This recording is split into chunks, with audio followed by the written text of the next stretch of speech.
आज हम लोग स्टार्ट कर रहे हैं दो चर वाले रैखिक समीकरण का जो है प्रश्नावली 2 का जो सी है उसको स्टार्ट कर रहे हैं। इस प्रश्नावली में जो भी प्रश्न है वो लैंग्वेज वाला है, थोड़ा सा लगेगा कि टफ है लेकिन है इसमें कुछ नहीं। और इस प्रश्नावली से एग्जाम में जो है कि ज़्यादा से ज़्यादा प्रश्न जो है कि पूछा जाता है। तो हम उम्मीद करते हैं कि आप लोग इसको ठीक ठाक से जो है देखिएगा और सीखिएगा। और इसमें जो है कि जो भी प्रश्न है 1 से लेकर के 4 के बाद जो भी प्रश्न है और उसका आंसर जो लाना है उसको हम इसमें मेथड के साथ साथ उसका एक हम टेक्निक भी देंगे, मतलब एक ट्रिक भी देंगे, जिससे आप जो है कि आपसे यदि पूछा जाएगा, ऑब्जेक्टिव में क्वेश्चन पूछा जाएगा तो उसका जवाब आप एकदम आसान तरीका से जो है कि और कम टाइम में और सही जो है कि आंसर आप लोग जो है कि दे पाइएगा। तो उसके लिए हम ट्रिक भी जो है कि क्या करेंगे बताएंगे प्रश्न नंबर 4 के बाद वाले जो है कि जो भी प्रश्न आएगा उसमें। तो चलिए आज हम लोग स्टार्ट करते हैं पहले क्वेश्चन नंबर 1 से और देख लेते हैं इस क्वेश्चन नंबर 1 में जो है कि इसका आंसर निकालना नहीं है, सिर्फ समीकरण लिख करके क्या करना है हम लोगों को छोड़ देना है। तो प्रश्न कह रहा है कि ए की उम्र बी की उम्र की 4 गुनी है। 5 वर्ष पहले ए की उम्र बी की उम्र की 9 गुनी थी, कथनों के समीकरण को लिखिए। तो यहाँ पे लिखते हैं हल, यहाँ लिखते हैं हल। माना कि ए की उम्र बराबर x वर्ष तथा b की उम्र बराबर y वर्ष। यहां देखिए तब प्रश्नानुसार,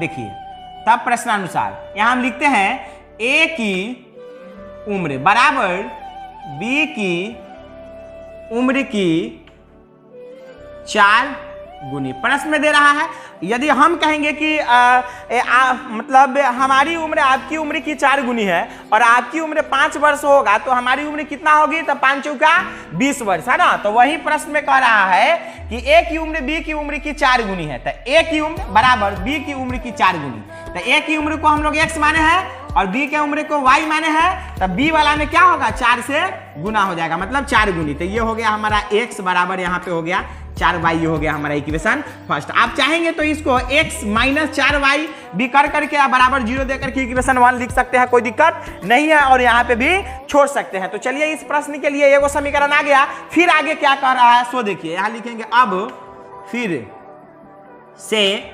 प्रश्नानुसार।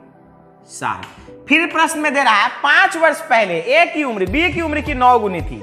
अब फिर से प्रश्नानुसार यहां लिखेंगे 5 वर्ष पहले ए की उम्र बराबर बी की उम्र की 9 गुनी। ध्यान दीजिए क्या दे रहा है, 5 वर्ष पहले ए की उम्र बी की उम्र की 9 गुनी है। भाई देवे मानते हैं कि आज हम पूछे कि आज आपकी उम्र 25 वर्ष है तो 5 साल पहले आप क्या वर्ष के थे, तो उसमें से 5 घटा करके 20 जवाब दीजिएगा।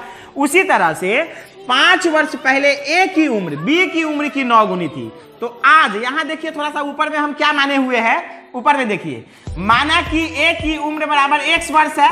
यहां ज्यादा बेटर होता, हमको लिखना चाहिए था माना कि ए की वर्तमान, यहां देखिए यहां जोड़ लीजिए वर्तमान। चलिए वर्तमान उम्र बराबर x वर्ष और b की वर्तमान उम्र कितना है y वर्ष। तो अब नीचे देखिए 5 वर्ष पहले अभी का एज जो है कि 5 वर्ष पहले a की उम्र दे रहा है इसमें, तो वर्तमान a का जो है कि उम्र है वो x है और इसका क्या है y है। एक बार ध्यान दीजिए, अभी वर्तमान में a का उम्र x वर्ष है और b का उम्र इसकी 4 गुनी है, तो वो छोड़िए अभी वर्तमान में हम क्या माने हुए हैं y माने हुए हैं। तो इसमें से 5 साल पहले, तो इसमें से 5 साल घटा लेंगे और इसमें से भी क्या करेंगे हम लोग 5 साल घटा लेंगे। अब देखिए 5 वर्ष पहले वर्तमान उम्र ए का x वर्ष था और b का वर्तमान उम्र कितना था y वर्ष था, इसमें से 5 घटा लिए और इसमें से भी क्या किए कि 5 घटा लिए। तो फिर क्या कह रहा है कि 5 वर्ष पहले a की उम्र, तो ये a की उम्र हो गया 5 साल पहले का, b की उम्र की 9 गुनी थी, तो इसमें हम लोग क्या करेंगे कि 9 से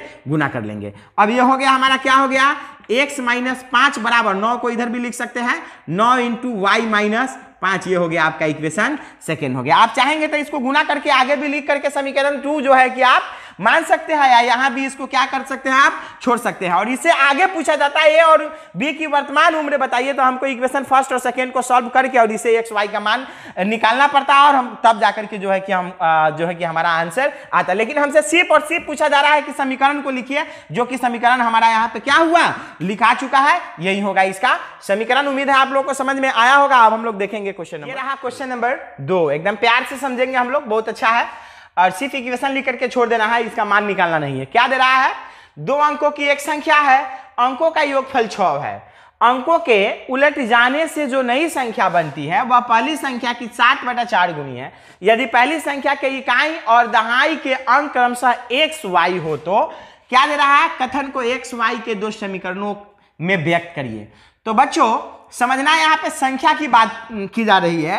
तो हम लोग करते क्या है, संख्या अंक को मिलाने से बनता है। 2 या 2 से अधिक अंकों को मिलाने से जो विकार उत्पन्न होता है या जो चीज बनता है वही होता है हमारा संख्या। जैसे बात किया जाए 15 की बात किया जाए, 27 की बात किया जाए, 32 की बात किया जाए, है ना, 5000 की बात किया जाए, 2530 की बात किया जाए, ये सारी की सारी क्या है, ये संख्या है जिसमें क्या मिले हुआ है, अंक मिले हुआ है। और अंक 0 से लेकर के 9 तक जो है वो क्या है, अंक है। और इन्हीं अंकों से दुनिया की कितना भी बड़ा से बड़ा या छोटा से छोटा जो भी संख्या है वह इन्हीं अंकों से क्या हुआ है, वह बने हुआ है ना।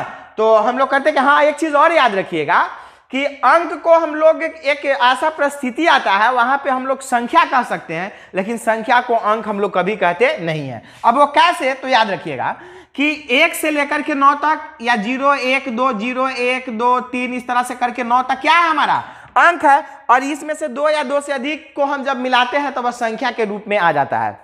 नहीं तो अभी हम कहे हैं कि अंक को संख्या कह सकते हैं लेकिन संख्या को अंक नहीं कह सकते हैं। तो याद करिए, जब हमसे पूछा जाता है या कहा जाता है कि बताइए कि एक अंकों की सबसे बड़ी संख्या क्या है, तो 9 हम लोग नाम लेते हैं। एक अंकों की सबसे छोटी संख्या क्या है, तो 1 हम लोग नाम लेते हैं। तो ये क्या है, ये सब तो अंक है, लेकिन इस स्थिति में हम लोग इसको क्या कह रहे हैं, इसको संख्या कह रहे हैं। इसलिए याद रखिएगा कि अंक को हम लोग संख्या कह सकते हैं लेकिन संख्या को हम लोग अंक नहीं कह सकते हैं, है ना। तो हम लोग जान गए कि यहाँ 2 अंकों की बात की जा रही है। तो 2 अंक देखिए, 10 से लेकर के 99 तक जो भी संख्या है ये सब 2 अंकों की है। तो इसमें हमको 2 ही चीज मिलता है, एक इकाई मिलता है, एक दहाई मिलता है। तो अभी तो हमको कुछ पता है नहीं, तो हम यहाँ पे लिखेंगे हल और मानेंगे। यहाँ देखिए प्रश्न में भी दिया हुआ है ना, यहाँ लिखेंगे हल, दिया गया है कि इकाई अंक, देखिए इकाई अंक बराबर तथा दहाई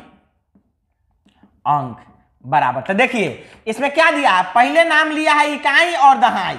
इकाई और दहाई दे रहा है ना कि अंक क्रमशः एक्स वाई है, तो इकाई वाला हो गया एक्स और दहाई वाला हो गया वाई। तो अब क्या लिख लिए, यहाँ पे दिया गया है कि इकाई अंक बराबर एक्स तथा दहाई अंक बराबर क्या हो गया, हमारा हो गया वाई, है ना। इसलिए संख्या बराबर, तो यहां ध्यान देना है, इकाई एक्स इकाई है, इकाई माने 1, अब वाई दहाई है, दहाई माने 10, गुना करेंगे तो ये हो जाएगा x + 10 वाई हो गया। ये हो गया हमारा क्या हो गया, संख्या हो गया। लेकिन हमसे क्या पूछा जा रहा है, इसमें पूछा जा रहा है 2 अंकों की एक संख्या है, अंकों का योगफल 6 है ना। यहां लिखेंगे अब प्रश्नानुसार, अब क्या लिखेंगे, दिया गया है कि अंकों का योगफल क्या है, 6 है, तो हम सीधे लिख लेते हैं ना, अंक एगो इकाई है x और दहाई है y, तो अंकों का योग, और योग करने से जो फल की प्राप्ति होता है उसे योगफल कहते हैं। तो अंकों का योगफल कितना है, 6 है, तो बराबर x + y = 6। ये हो गया हमारा इक्वेशन फर्स्ट। उम्मीद है ये बुझाया होगा।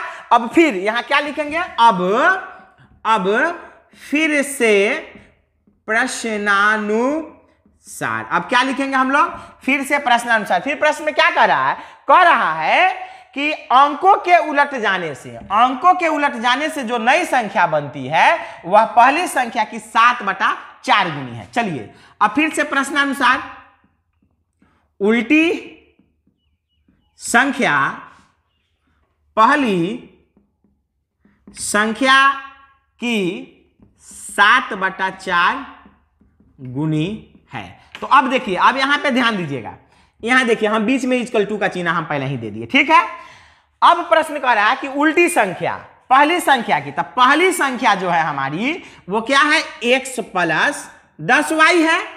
तो इसको जस्ट पलटेंगे तो क्या बन जाएगा, तो ये दहाई वाला इकाई हो जाएगा, इकाई वाला दहाई हो जाएगा, तो यहां हो जाएगा 10x प्लस वाई। देखिए यहां पे फिर से समझिए, अब फिर से प्रश्न अनुसार उल्टी संख्या, तो उल्टी संख्या ये आ गया, पहली संख्या की 7/4 गुनी है, तो पहली संख्या ये है, इनमें गुना कर देंगे 7/4 से। देखिए यहां पे समझिए, उल्टी संख्या पहली संख्या के 7/4 गुनी है, तो इसको आप ऐसे लिखिए, तब यानी ऐसे लिख दीजिए 7/4 इंटू एक्स प्लस 10 वाई, अब बराबर ही हो गया 10x प्लस वाई। ये हो गया आपका इक्वेशन नंबर, क्या हो गया, इक्वेशन नंबर 2 हो गया। आप इसको पहले भी लिख सकते हैं, इसको बाद में भी लिख सकते हैं, कोई दिक्कत नहीं है। ये हो गया आपका, निकल करके आ गया इक्वेशन नंबर 2। उम्मीद है आप लोग को ये समझ में आया होगा, क्योंकि ये पूछ रहा है सिर्फ समीकरण निकाल के छोड़ने के लिए कर रहा है, वह संख्या ज्ञात करना हमको नहीं है। तो हमारा समीकरण आ गया हुआ है। अब हम लोग देखेंगे इसके बाद प्रश्न नंबर 3 को। क्वेश्चन नंबर 3, और इसका भी क्या करना है कि समीकरण ही लिख करके छोड़ देना है, भिन्न ही ज्ञात करना है। दे रहा है क्वेश्चन में, किसी भिन्न के अंश और हर में 1 जोड़ देने पर वह 4 के बराबर हो जाता है, और यदि उसके अंश और हर में से 1 घटा देते हो वह 7 के बराबर हो जाता है। कथनों के समीकरण बनाए, तो यहां पे लिख लेते हैं हल। अब देखिए, किसी भिन्न की अगर बात किया जाए तो उसमें 2 चीज होता है, एक हर होता है और एक अंश होता है ना, या अंश हर आप बोल सकते हैं। तो यहां पे लिखते हैं हल। माना कि अंश बराबर x तथा हर बराबर y, इसलिए भिन्न बराबर x/y हो जाएगा, क्योंकि अंश ऊपर होता है और हर नीचे होता है, तो यह हमारा भिन्न हो गया x y हो गया। यहां लिखेंगे अब प्रश्नानुसार। अब प्रश्न में जैसे जैसे कह रहा है उस हिसाब से हम लोग क्या करते हैं, यहाँ पे बैठा देते हैं। कह रहा है ना, किसी भिन्न के अंश और हर में 1 जोड़ देने पर, तो यहां देखिए, यहां पे भिन्न हम ले लिए, यहां x और y ले लिए। अब इसमें कह रहा है 1 जोड़ देने पे, तो इसमें कथी में, यहां देखिए अंश और हर दोनों में, तो इसमें हम क्या कर रहे हैं, इसमें भी 1 जोड़ रहे हैं और इसमें भी हम क्या कर रहे हैं, 1 जोड़ रहे हैं। तो जोड़ देने पे वह 4 के बराबर हो जाता है। तो देखिए बराबर में हो गया 4, ये हो गया हमारा इक्वेशन फर्स्ट हो गया। यहां लिखेंगे फिर से प्रश्नानुसार। अब फिर से प्रश्नानुसार, यदि उसके अंश और हर में से 1 घटा दे तो वह 7 के बराबर हो जाता है। तो चलिए फिर भी लिख लेते हैं x/y, और इसमें से भी 1 घटा लीजिए, इसमें से भी 1 घटा लीजिए, तो वह किसके बराबर हो जाता है, वह 7 के बराबर हो जाता है। ये हो गया आपका इक्वेशन नंबर 2। अब यदि हमसे भिन्न पूछता तो दोनों को सॉल्व करके x y का मान निकालते और भिन्न ज्ञात कर देते, लेकिन हमसे यह भिन्न नहीं पूछ रहा है, सिर्फ और सिर्फ कर रहा है कि कथनों को समीकरण के रूप में लिखे, जो कि हम क्या कर चुके हैं, यहाँ पे लिख चुके हैं। यही हो गया आपका आंसर। उम्मीद है समझ में आया होगा। अब हम लोग देखेंगे इसके बाद वाला क्वेश्चन। ये रहा क्वेश्चन नंबर 4। क्वेश्चन दे रहा है 2 किलोग्राम सेब और 1 किलोग्राम अंगूर की कीमत किसी दिन 160 रुपए पाया गया।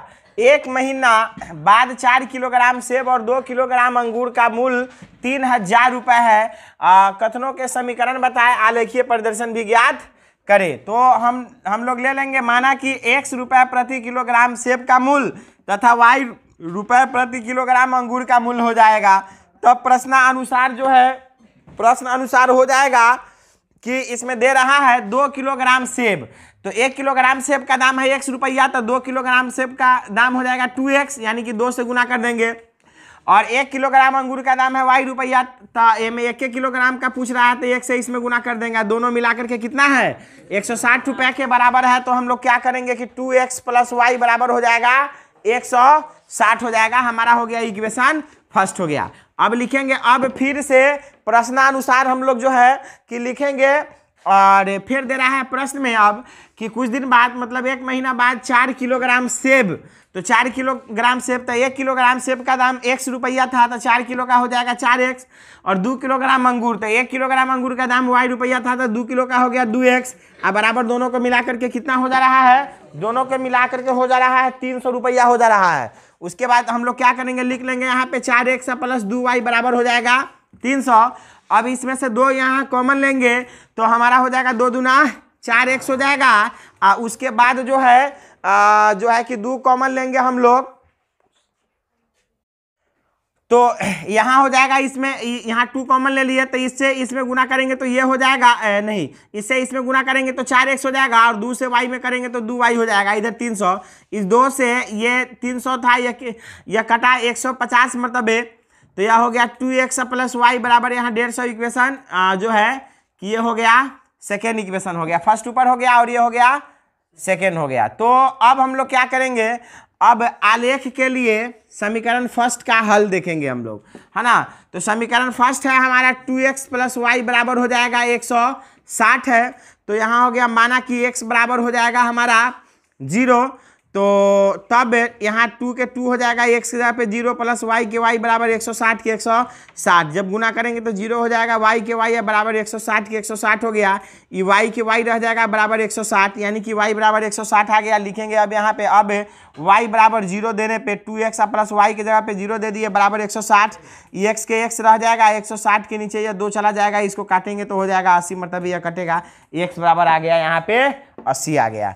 अब हम लोग लिखेंगे, अब समीकरण सेकेंड का हल इधर लिख लेंगे हम लोग। अब समीकरण सेकेंड का हल, तो 2x प्लस वाई बराबर 150 है, तो x बराबर 0 देने पे x तो ये हो जाएगा, ये टोटल 0 हो जाएगा, ये y के y बराबर 150 हो गया, यानी कि y बराबर 150 हो गया। अब y बराबर 0 देने पे तो ये 2x से 2x y की जगह पे 0 बराबर 150 हो गया, ये x रह जाएगा, 150 के नीचे चल जाएगा 2, इसको काटेंगे तो 75 मतलब कटेगा, x बराबर आ गया यहाँ पे 75। अब लिख लेंगे, अब समीकरण फर्स्ट का मान सारणी x और y, x बराबर 0 रखे हैं तो y बराबर 160 आया है, और जब y बराबर 0 रखे हैं तो x बराबर हमारा आया है 80। तो यहाँ पे ले लेंगे x और y, और 0 160 ये वाला, और 80 0, तो 80 0 ले लेंगे। अब यहाँ लिखेंगे तथा समीकरण सेकेंड का मान सारणी, तो x बराबर 0 लिए है तो y बराबर 150 आया है, y बराबर 0 लिए है तो x बराबर आया है 75 आया है। तो x y यहाँ पे करेंगे, यह 0 के 0 हो जाएगा, और ये 150 हो जाएगा, ये हो जाएगा 75, और ये हो जाएगा यहाँ पे 0 हो जाएगा। हम क्या करेंगे, ग्राफ टानने के लिए थोड़ा सा जो है कि 100 सबसे हाईएस्ट है 160, इसलिए 40 के अंतराल पे मान हम लोग जो है कि लिख लेंगे। ये y एक्सिस हो गया, ये x एक्सिस हो गया। करेंगे क्या हम लोग, 40, 80, 120, 160 इस तरह से अंतराल में हम लोग माइनस वाला की ओर माइनस दे करके और प्लस वाला की ओर प्लस दे करके हम लोग क्या किए कि टान लिए। अब देखेंगे ग्राफ टानने के लिए करेंगे क्या हम लोग, या 0 से 0 कैंसिल हो गया, यहाँ x के मान प्लस में 80 बच गया, y के मान प्लस में 160 बच गया, तो यहाँ पे 80 हो गया x का मान, और y का मान जो है वह यहाँ पे हो गया 160 है। इसको क्या किए कि मिला दिए, ये हो गया हमारा समीकरण फर्स्ट का क्या हो गया हमारा, ये ग्राफ हो गया। समीकरण फर्स्ट हमारा क्या था, 2x प्लस वाई बराबर 160 था, तो हम लोग लिख लेंगे 2x प्लस वाई बराबर 160। इक्वेशन फर्स्ट का हो गया। इक्वेशन सेकेंड का, अभी 0 से 0 कैंसिल हुआ था, x से जगह पे 75, तो 80 से थोड़ा सा कम होता है 75, तो इधर ले लेंगे, और y के जगह पे प्लस में 150, तो y यहाँ 160 था, तो 150 इससे जस्ट 10 इकाई नीचे, तो हम यहाँ पे ले लिए और इसको क्या किए कि मिला दिए। यह ग्राफ जो है यह हो गया हमारा इक्वेशन 2 का जो है कि यह ग्राफ हो गया। इक्वेशन 2 हमारा है 2x प्लस वाई बराबर है 150, ये हो गया इक्वेशन सेकेंड का। तो हमें प्रश्न कर रहा था कि आलेखीय प्रदर्शन करें, तो आलेखीय प्रदर्शन ये हो गया, इसका इक्वेशन ऊपर में इक्वेशन फर्स्ट और इक्वेशन सेकेंड हो गया। उम्मीद है समझ में आया होगा। अब हम लोग देखेंगे इसके बाद वाले प्रश्न को।